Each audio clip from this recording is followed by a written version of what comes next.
Le agradezco mucho al doctor Armando Duarte, quien ha estado con nosotros en los programas anteriores y así lo estará durante todo este mes. Que esté con nosotros, Armando, ¿cómo estás? Muy contento, Marisela, de venir a compartir reflexiones y tal vez la mayor alegría, el compartir experiencias de vida que nos ayuden a vivir mejor. Solo una vida tenemos, vivámosla con alegría y con gozo. Así es, solamente eso es algo padrísimo de pensar que no siempre reparamos en ello. Solamente vivimos una vez. Y hay que hacer todo lo que sea necesario, pues precisamente para ser feliz en esta vida, porque además vamos de paso. Fíjate que a veces uno de los grandes errores es el creer que somos eternos y que como si fuera un videojuego, si me va la ahorita, me va mal, pues vuelvo a recargar un poco de vida y luego voy para adelante. Pero no, pues si no es Pac-Man. El tiempo no regresa y creo yo que hay que ponerle coco, hay que echarle mente para que sí podamos dar la mejor versión de nosotros en este momento, en esta etapa. A veces hay que recapacitar y pedir perdón, hay que reconocer que la hemos regado, pero creo yo que la mujer y el hombre inteligente tiene que caracterizarse por la búsqueda de dar la mejor solución en el momento actual. Y desde esta perspectiva yo creo que pues cada época ha tenido sus crisis, sus problemas. Para nosotros hoy vivimos en un tsunami digital. El que no lo reconozca pues es que está negando la realidad. Los celulares, las tablets, las consolas, las computadoras están presentes en toda nuestra vida y a veces nosotros como que le apuntamos a los niños, a los adolescentes, a los jóvenes y hoy más bien vamos a enfocarnos a hablar de la tecnoadicción de los papás, cómo impacta esto en los hijos y qué podemos hacer a medida de forma de intervenir para buscar disminuir el impacto negativo y maximizar el positivo, porque al final eso es lo que uno busca en la vida. Por supuesto, a través de las redes sociales usted encuentra al doctor Armando Duarte, así Armando Duarte Pantoja, en Facebook e Instagram. Y perdónenme que empiece esto como de lo particular a lo general, que de pronto sí digo, ya me sobrepasé del uso del teléfono. Y a veces creo que cuando uno como papá o como mamá de pronto sí caemos en un tema de abuso de la tecnología, pues finalmente eso es lo que estamos enseñando a los niños que viven en casa con nosotros, a nuestros hijos, ¿no? Fíjate que lo que los niños ven, los niños lo hacen. Curiosamente, no todo lo bueno. Es más fácil que aprendan o imitan lo negativo. Y entonces la reflexión que como padres tendríamos que hacernos es: ¿será acaso que mi conducta de tecnoadicción pudiera detonar en nuestros hijos que también se tornen tecnoadictos? Hay un pensamiento que a mí me ha fascinado y dice así: creer que un enemigo débil no puede dañarnos es creer que una chispa no puede incendiar el bosque. Pareciera desproporcional, pero al final nosotros comprendemos que lo que más influye en nuestra vida son los hábitos.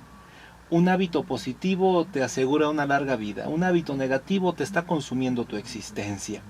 Qué fácil es ganar los hábitos y qué difícil es cambiarlos. Claro. Entonces, es ahí en donde interviene el rol que nosotros tenemos como padres. A lo mejor tú, por tu profesión, por tu oficio, por lo que haces en la empresa, tienes que estar todo el tiempo conectado al celular, es la creencia. Tendríamos que preguntarnos, ¿en verdad todo el tiempo? ¿No será acaso que más bien es una conducta tuya compulsiva y reflexiva que te genera un placer y por eso estás conectada? ¿No será acaso razonable ponerle un límite?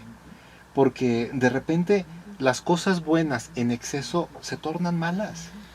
Entonces uno tiene que empezar a reflexionar qué es lo que tenemos que hacer. Pero mira, Marisela, algo que he ido yo aprendiendo a través del tiempo, a veces los adultos somos muy malvados para con nosotros mismos. A los niños sí les queremos dar lo mejor. Por lo tanto, yo quisiera enfocar este programa dedicado a nuestros hijos. Y quisiera comentarte a lo largo de este programa 3 grandes necesidades que tiene el ser humano. La primera necesidad: sentirme amado, querido y valorado. En primer lugar, por mi familia. Cuando no la tengo porque la vida no me lo proveyó, murieron, terminé siendo huérfano, situaciones de violencia, drogas, bueno, esos niños andan buscando un lugar sustituto. ¿Dónde encontrar ese cariño, esa seguridad, ese afecto? Pero tú que nos escuchas, quizá tienes la dicha de tener una familia que tiene techo, que tiene alimento, que tiene casa donde vivir. Entonces, preguntémonos, ¿será acaso que la tecnología está interfiriendo en la manera en cómo nosotros interactuamos? Esto es, cuando tú estás pasando por una calle donde hay una antena de radio que transmite muy fuerte, tu radio del auto experimenta una interferencia, Ajá. porque es tanto el ruido que se genera que entonces no escuchas con claridad. Se le ha llamado que hoy muchos hogares tienen tecnoferencia. La tecnología está generando una interferencia en las relaciones interpersonales. Y el riesgo es lo que algunos niños dicen. Cuando mi papá, cuando mi mamá está hablando conmigo, no deja de mirar su celular y dice, ajá, ajá, ajá. Mm, Le está dando el avión. Y ujú. entonces ese niño está en una etapa que se le llama desde la psicopedagogía una etapa sensitiva. Esto es, el cerebrito del niño, del adolescente va madurando y en la etapa evolutiva que le toca vivir tiene que ir aprendiendo algo. Por ejemplo, llega por ahí la etapa de los 3 años, en donde los niños están en el ¿y por qué? ¿Y por qué? ¿Y por qué? Todo lo cuestionan. Algunos papás se fastidian, se enojan, tienen poca paciencia y creen que el niño lo hace porque los está fastidiando. No, los científicos dicen, ahí tienes ese cerebro racional que está empezando a preguntar por la causalidad de todo. Si tú le vas dando respuesta, estás formando la mente de un futuro científico, porque él comprende que toda pregunta tiene respuesta. Ujú. Es una etapa sensitiva. Lo mismo pasa con el niño que quiere gatear, con el niño que quiere caminar. Si tú lo estimulas en ese momento, aceleras el aprendizaje. Entonces, una de las consecuencias de la tecnoferencia es que hay hijos que no logran sentirse amados, queridos y valorados en la familia.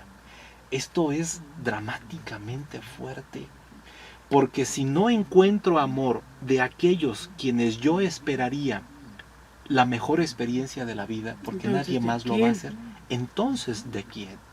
Una ocasión eh, vivía una clase con un profesor que lo contrataron para hacer una investigación de campo, porque resulta que en una colonia de Tijuana estaban muriendo muchos niños por causas desconocidas en una tasa mayor que en otras partes del país.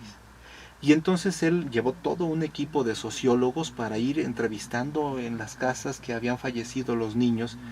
Y al final la conclusión era muy sencilla pero muy dolorosa. Los niños estaban muriendo porque las mamás no le prestaban atención. Se subían al segundo piso de la casa, andaban jugando en la azotea, salían corriendo a la calle, manipulaban cables eléctricos de alta tensión, jugando sin sospechar el peligro. Y entonces los papás perdían a los hijos, no porque tuvieran la intención de perderlos, los perdían porque ellos estaban distraídos en otras cosas. El corazón de una madre, de un padre, es estar siempre alerta. Y cuando yo estoy conectado al teléfono, a la tablet, a la computadora, estoy totalmente ensimismado, olvidándome de mis hijos. Y entonces es aquí donde entra el concepto de huérfanos digitales, en donde están vivos los padres, biológicamente hablando, pero abandonados los hijos, porque los papás están conectados al mundo digital. Qué fuerte término y ojalá que lo tengamos, que tengamos chance de reflexionarlo en este corte. Si me permites, vamos a una pausa comercial. Nos vamos con este término, huérfanos digitales, es pausa musical y al regreso volvemos, no se vaya. Estamos hablando justamente cómo la tecnoadicción de los papás llega a afectar pues el comportamiento de los hijos y nos quedamos con un término, huérfanos digitales, que se puede dar de pronto cuando los papás estamos absortos en el teléfono celular, en el iPad e incluso en una serie de televisión que no podemos dejar de ver por streaming, ¿no? Claro, fíjate que la orfandad, cuando me acontece en el mundo real, hay un gran dolor, una pérdida, un sufrimiento por la carencia de alguien a quien yo amo. Pero en la orfandad digital es muy curioso porque le encuentran el gusto, le encuentro lo divertido de que mi papá no me pele, que mi mamá ande siempre ocupada, y entonces el niño, fruto de la tecnoadicción del papá, su orfandad ahora a él lo mete a una codependencia en donde él es muy feliz en ese mundo de ensimismamiento y de estar aislado del todo, porque entonces él encuentra ya su fuente de realización.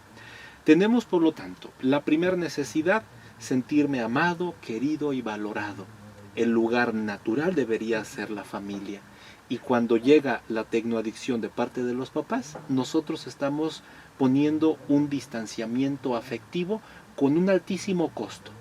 Un costo que nosotros no vislumbramos porque ahorita que es pequeño nos parece algo insignificante, pero cuando llegue la adolescencia, si ese niño no se siente vinculado a sus padres, ellos son nadie. No tienes autoridad, no eres quien para llamarme la atención, para corregirme. Tú sigue tus rollos, que yo ando por los míos, y de repente los padres de familia entran en una preocupación. Pero si nos llevábamos bien, no. Convivían como islas funcionales, pero no se llevaban bien, no se comunicaban, no había intercambio de significados. Entonces, nosotros tenemos que comprender que la tecnología no es mala, es neutra. Yo la usaré para aquello que yo quiera. La tecnología, si la uso como una herramienta para cumplir la misión en el trabajo, en el estudio, en la telecomunicación cuando viajamos de un lugar a otro, es una herramienta óptima. Pero cuando usamos la tecnología como una niñera digital para resolverme el problema del tiempo que no sé qué hacer con mi hijo, entonces estamos abriendo un problema que no vislumbramos el impacto que va a generar. Qué interesante. Márquenos y platique con nosotros. Estamos de regreso en El Poder de Pensar, Escucho, Luego Existo. Hoy platicando aquí en este estudio de Exa Irapuato con el doctor Armando Duarte. Armando, nos quedamos también con estas necesidades que nos estás explicando muy bien, que el niño necesita sentirse amado, querido, valorado por la familia, y de pronto los papás, bueno, pues también somos los que somos medio tecnoadictos, ¿no? Es correcto. La segunda gran necesidad es la de sentir que soy capaz, que puedo hacer cosas, que tengo talento, que tengo habilidad, que soy bueno, por lo menos para algo. Esto requiere que los padres de familia ayudemos a su hijo a conocerse. De repente tú te encuentras con jóvenes adolescentes acabando la preparatoria y les preguntas, ¿y qué vas a estudiar? Es como si los ofendieras. Le estás poniendo el dedo en la llaga. El sistema educativo no los ha preparado para que ellos se conozcan. Cuando te la pasas conectado a internet, videojuegos, redes sociales, tampoco te ayuda a conocerte. Estás consumiendo un mundo externo que no te ayuda a crecer como persona. Entonces, la tarea de los papás es ayudar a los hijos a que se conozcan, que ellos identifiquen sus fortalezas, sus debilidades, sus talentos, sus inteligencias múltiples, para que ellos puedan desarrollar su potencial. Pero ¿y a qué hora si mi mamá no me pela? ¿A qué hora si mi papá se la pasa trabajando y cuando regresa lo que quiere es sentarse a Netflix para ver su serie favorita? ¿A qué hora si mi mamá no puede dejar de estar alimentando sus redes sociales? Y entonces los hijos se conectan a sus dispositivos y ellos están, digámoslo, temporalmente felices hasta que la vida te alcance. Hasta que la vida te alcance, porque llega un momento en que la vida te va planteando un ciclo donde tú requieres decidir carrera, empezar a ser productivo, ganarte la vida de algo, y entonces lo que nos pasa hoy en nuestro país es que hay, dicen, más de 2 millones de ninis, que ni son buenos para la escuela, que ni son buenos para trabajar. Pero, ¿y entonces dónde están sus papás? Pues es más cómodo mantenerlos.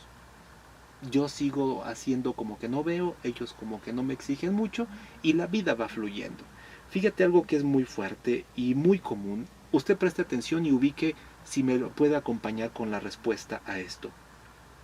¿Identificas tú por ahí algún niño que tenga quizá 5, 6, 7 años y que no sepa hablar bien? Que no tiene un lenguaje fluido, que le preguntas algo y se queda como pasmado, como que le pusieron pausa y te responde sí, no, y le dices dime más, pero el niño no puede expresar su vida interior con palabras. Pero le das una tablet y es un avión, vuela y hace y deshace, pero en el mundo real no. Resulta que los niños aprenden en el lenguaje hablando con los papás, con los adultos, pero ¿y si los papás no le hablan porque están ellos conectados a sus dispositivos, estamos atrofiando al hijo. Y entonces si nuestros niños tienen la necesidad de aprender a ser capaces para desarrollar un talento, una habilidad o hacer algo que va a impactar directamente en mi autoconcepto y en mi autoestima, resulta que la tecnoadicción de los papás puede dañar de manera permanente esa autoestima de los hijos. Claro, no es que yo pretendiera dañarlo, no, pero es que no hiciste lo correcto. Es, pensémoslo, la falta de vitaminas en el desarrollo sano de un niño. Lo tienes a veces falto de defensas, a veces desnutrido, de repente que no crece. No es que tú te hayas propuesto dañarlo, sino la omisión te llevó a esa situación. Los niños que los papás son tecnoadictos son más propensos a tener problemas de comportamiento como irritabilidad, explotan fácil, pelean, muerden, golpean a otros. Los hijos de padres que tienen tecnoadicción tienen mayor riesgo de tener hiperactividad o depresión. Pero ahí va, yo llevo 3 programas escuchándote y queriéndote preguntar esto.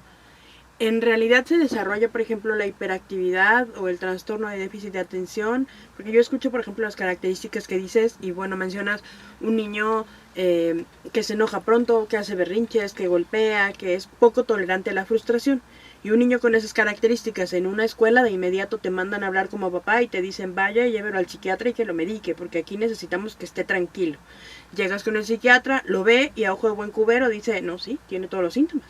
Sí. Y le dan medicina. Y en realidad a lo mejor puede estar sobreexpuesto a estímulos digitales, ¿no? Es correcto. Creo que la pregunta que formulas tiene muchas aristas desde donde poderlo observar, Marisela, porque debemos reconocer que lo propio de muchos niños es tener actividad física y de repente como que va contra su naturaleza. Tú siéntate, cállate y presta atención. Óyeme, yo soy un niño claro, con inteligencia kinestésico corporal y yo expreso mi espíritu moviéndome. No todos tienen por qué quedarse quietos. Esto implica que a veces la escuela, al exigirle a todos lo mismo en el mismo tiempo, es algo que va en contra de la naturaleza de algunos niños. Claro, los podemos educar, sí, se puede educar, pero tampoco lo frustres existencialmente hablando, porque de repente uno dice, a ver, ¿y cuántas horas de deporte hay en una escuela en comparación a cuántas horas le exiges estar quieto? Yo en lo personal soy sedentario, no me gusta de manera básica andar corriendo y andar en el campo, pero soy empático cuando veo que algunos de mis hijos tienen mucha energía. Entonces, ¿por qué habré yo de obligar a mi hijo a que sea como yo? Él tiene una personalidad, tiene una forma de ser, y por salirse de la norma, no es que mi hijo esté enfermo o tu hijo lo esté. Entonces, ahí yo creo que la escuela tiene que ganar en flexibilidad. De repente están estas escuelas que buscan ser incluyentes, pero que muchas veces es lo puro son de cuento, nombre, ¿eh? son de nombre. Sí. Son como las sandías, verdes por fuera pero rojas por dentro. No hay una coherencia, porque para empezar, le ponen el nombre, pero los maestros no han sido capacitados para ello. Entonces, continúo otro enfoque a la pregunta. Si tú tienes un niño que le das un alto contenido calórico de refrescos, de harinas, de productos procesados y luego resulta que comienza a tener problemas de diabetes, uno pudiera preguntarse, a ver, ¿la alimentación lo hizo diabético o una propensión a la diabetes se activó por el estilo de alimentación? Entonces uno tiene que discriminar esto. Por lo tanto, habrá algunos niños que tenían una debilidad congénita para la hiperactividad, para el déficit de atención, y que la sobreestimulación de las pantallas, que tiene la característica de que es mucha luz, todo es rápido, sonidos que acontecen a altísima velocidad, como no es la vida real, porque todo se maximiza para hacerlo atractivo y divertido. Entonces, ese niño está sobreestimulado y un problema congénito que tenía se le activó. Por lo tanto, una medida precautoria es pues no caer en una sobreestimulación que pudiera activar un problema. Pero otra óptica es, tu hijo está sano, orgánicamente hablando, desde la perspectiva neurológica. Lo que tiene es que ha desarrollado un hábito de tecnoadicto, Ujú. y al tecnoadicto el mundo real le parece que va lento, no es divertido, no es desafiante, no tiene recompensas, y entonces yo me porto mal para que me castiguen, y como me castigan, pues yo me voy y me conecto a la pantalla. Entonces, Qué interesante. sí, creo que el camino es dialogar y discernir cada caso, cada situación, y evitar caer en una generalización. Aquí lo importante, que es el programa en el que estamos, el poder de pensar. Ujú. Usted como padre de familia, sí, todo nuestro respeto al doctor, al que está acompañando, pero no por ello dejes de pensar. Tienes que leer, tienes que investigar, porque un camino fácil es medicar. Se dice, a partir de un artículo que leía la otra vez, que había algo muy peculiar en lo que implicaba la venta de estos medicamentos para atender el trastorno por déficit de atención e hiperactividad. Decía que las ventas eran más o menos decentes en la zona de California, pero que cuando llegabas a Arizona, llegabas a Texas, las ventas aumentaban. Pero si por alguna razón tú vivías en la zona de Nueva York, allí es donde se vendían, pero a montones. Resulta que buscándole más a la investigación encontraron que los hábitos de consumo digital aumentaban mucho más en la zona de Nueva York que si tú vivías hacia California. Porque en la zona de Nueva York son muchos edificios, son ciudades, y en la parte de California son suburbios, hay campos, hay mucho donde Claro. esparcirte. El estilo de vida de las personas es distinto. Esto implica que cuando tú vas a escuelas de zona urbana, en nuestro país vas a encontrar muchos más pseudodiagnósticos de trastorno de actividad, hiperactividad, a que si vas a la zona del campo de nuestro país. Aunque esto se está transformando, porque los dispositivos están llegando a todos A los todos hogares. lados. Pero entonces se va comportando esto como muchos otros temas, pareciera ser el mal del citadino, de que no sale a la calle, no interactúa con la naturaleza, y es allá en donde nosotros tenemos que intervenir para proveer a nuestros hijos el mejor entorno. Por lo tanto, la segunda gran necesidad es de la de sentirse que soy capaz, que puedo hacer cosas, que tengo talento, que soy hábil para algo. Pero eso requiere que mi papá, mi mentor, mi coach de vida, me conozca, me estimule. Y si no me conoce, ¿cómo le hace, verdad? 6 de la tarde con 48 minutos. Estamos en el poder de pensar, escucho, luego existo con el doctor Armando Duarte. Si usted tiene necesidad de contactarlo, www.armandoduarte.com, y en redes sociales, Armando Duarte Pantoja en Facebook, doctor.armando.duarte en Instagram. Muchas gracias, Marisela. Creo yo, estimados radioescuchas, que lo más grande de la vida no son las cosas, sino las personas a quienes amamos. Todo lo hacemos por ellos, pero el todo implica que en esta época no se trata de que vayas y seas martirizado por el amor a tus hijos.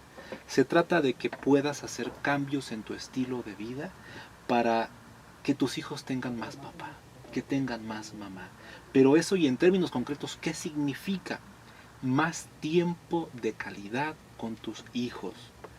No solamente calidad, necesitamos cantidad. Esa idea que se nos sembró por ahí de los 80s, de los 90s, de que lo importante era brindar tiempo de calidad, hoy estamos viendo que no funciona. Es como llegar al restaurante que te cobran la cuota entera, pero te sirven un platito mini y me dicen, señor, es que servimos comida de calidad. Oye, pero es que la cantidad me es insuficiente, o sea, yo necesito más. Pues disfrute la calidad, que aquí no hay cantidad. Entonces, papá, mamá, ese fue un mito que tenemos que reconocer que no funciona. Los hijos, las hijas, niños, jóvenes, adolescentes necesitan tiempo generoso a tu lado para que les ayudes a sentirse amados, que se conozcan y desarrollen su potencial. La tercera necesidad grande que tiene el ser humano es la de sentirse parte de un grupo humano. El primero es la familia, después son los compañeros, son los amigos. El día de mañana es esa amiga, ese amigo del cual se enamora, va formando vínculos amorosos, entra a trabajar. El sentido de pertenencia me da seguridad, me da identidad, me hace sentir valioso. Pero resulta que al no poner atención los padres a sus hijos, por estar enganchados en la tecnología, dañan la comunicación Y esto es un daño terrible, porque el espíritu humano, cuando nosotros gozamos de salud en todo nuestro cuerpo y podemos hablar y escuchar, la principal o la primer forma en donde uno va comprendiendo los significados es a través de las palabras. Para mí, al interactuar con tantas familias, fruto de que ese es mi trabajo, yo logro detectar cuando hay familias que los papás sí hablan con sus hijos y hay familias que no les hablan. Llegas a una reunión, están guapamente vestidos, muy disciplinados, muy obedientes, pero rápidamente percibes cuando hay un niño que su papá sí le habla. Pero ojo, a veces hay hogares en donde hablamos para atacar, para regañar, para recriminar, para criticar, para echarle en cara las cosas. Ese es un estilo de comunicación negativo y ese no funciona, no nos ayuda a vivir bien. Se trata entonces de controlar nuestro estrés, nuestra angustia, nuestra prisa y que podamos tener diálogos sosegados. El otro día con uno de mis hijos, con Carlos que tiene 5 años, le dije, Carlos, ¿me dejas entrevistarte? Sí, papá. A ver, dime, ¿qué es lo que más te gusta de nuestra familia? Se quedaba pensando y movía sus ojitos de un lado a otro y respondía. A ver, Carlos, y dime, ¿cómo te gusta que te hablen tus hermanos? Y respondía. Cuando ya lo llevé a acostar, rezamos, me dice, oye papi, ¿y podemos seguir jugando a la entrevista? Ay, mi vida. Y le dije, sí, pero vamos a hacerlo al revés. Ahora quiero que tú me entrevistes a mí. Bueno, el niño no se quería dormir, estaba feliz porque aun cuando está chiquito, su cerebro funciona. No son tontos, no son mensos. A veces somos los adultos quienes caemos en esa calificación, no ellos. Yo quiero platicar que un día nos acompañaste en el programa de los sábados, hace ¿qué? Un mes más o menos. Y entonces estábamos hablando de que de pronto pues vamos, ¿no? En el coche con los hijos y a veces no quieren hablar porque pues van en su rollo. Y de pronto tú dijiste un consejo que probablemente ni te acuerdas, pero dijiste, empiézales a platicar a manera de cuento. Cuéntales una anécdota, hazles una historia. Platícales de lo que tú quieras, pero como historia. Entonces yo le empiezo a platicar de la inmortalidad del cangrejo, pero normalmente de la vida, de nosotros, de lo que a él le gusta. Y se lo empiezo a contar como historia. A él le gusta mucho que le platique de cosas que él hacía cuando era chiquitito. Entonces le digo, hoy vamos a tocar la edad de los 2 años. Te voy a platicar que a los 2 años, y empezaba yo a contar la historia, pero de repente veo que se distrae y le digo, ay, no, mejor me callo porque ya te aburrí. Y entonces dice, no, sigue contando, sigue contando. Claro. Entonces lo metes en la dinámica de quiero seguir más sabiendo de la historia. Y ampliarle los minutos de concentración. Sí. Cuando nosotros logremos que nuestros hijos tengan diálogos persona a persona, mirándonos a los ojos, y que su cerebrito puede demostrarse a sí mismo, puedo prestar atención sin que haya balazos, sin que haya música, sin que haya videos, estamos preparando su cerebrito a ese estímulo de la vida real. El problema es a la inversa. Cuando no le hablamos, entonces el niño se va acostumbrando a que su mundo es la pantalla. Por lo tanto, este tercer efecto negativo que tiene la tecnoadicción es que los hijos no se sienten parte de su familia. Están como a la deriva. Pero eso sí, cuando ven a los youtubers, ese es el éxito de los youtubers. Los youtubers les hacen sentir que forman parte de su familia, de su comunidad. Y tiene 20 millones de seguidores, pero les hablan en tú. Es para ti. Y esto lo hizo pensando en ti. Y ellos viven esa fantasía. Es como cuando uno reflexionaba, híjole, es que eso de los horóscopos está bien curioso porque pues resulta que 500 millones de la humanidad se van a ganar la lotería hoy, porque como yo soy Géminis y hoy Géminis se va a ganar la lotería, y dices, no, esto no es racional. No. Esto no es racional. Lo mismo va pasando con los youtubers que van teniendo grandes seguidores, pero porque ellos tienen una necesidad de formar parte de. Y ahí es donde nosotros tenemos que cambiar nuestro hábito y comprender que la vida del mundo digital está generando individualismo en perjuicio de la comunidad. Que este individualismo nos va llevando a una disminución del diálogo de calidad. y que por lo tanto nosotros vamos viviendo conversaciones superficiales y banales. Y así vamos observando la devaluación de lo humano. ¿Dónde está el antídoto? En la búsqueda de escuchar tu corazón, interactuar y convivir sin tecnología. Sí, puede ser que como papá, como mamá, te dé el síndrome de abstinencia, el cual ubicamos para el alcohólico y para el drogadicto. Para el cigarro y así. Sí, pero lamentablemente tenemos que decirlo, que también la tecnoadicción experimentas ese mismo síndrome, con síntomas distintos, pero al final la persona cree que no puede vivir sin sus dispositivos. Armando, pues gracias como siempre por dejarnos esta enseñanza. Si la gente de repente dice, yo quiero ir a recibir tus terapias, ¿sí? Efectivamente, atiendo matrimonios, atiendo familias e inclusive vamos a impartir un taller aquí en la ciudad de Irapuato en el mes de octubre, enfocado a inteligencias múltiples. Muy bien. Estamos trabajando, hemos hecho una investigación muy amplia sobre esta materia, porque no se trata de ponernos en contra de la tecnología, se trata de usar la tecnología para ponerla de nuestro lado. Y para ello necesitamos conocer a nuestros hijos. Hay muchos modelos que han tratado de describir cómo es la mente del ser humano. Quizá el elemento de vanguardia que tiene un fundamento desde las neurociencias es el de las inteligencias múltiples. Qué interesante. Un tema específico, ojalá nos puedan acompañar. Armando, muchas gracias por otro miércoles más. Gracias, Marisela, un gusto estar contigo. Gracias, buenas tardes. Pues gracias a ustedes también que nos acompañaron y también a ustedes detrás del aparato de radio.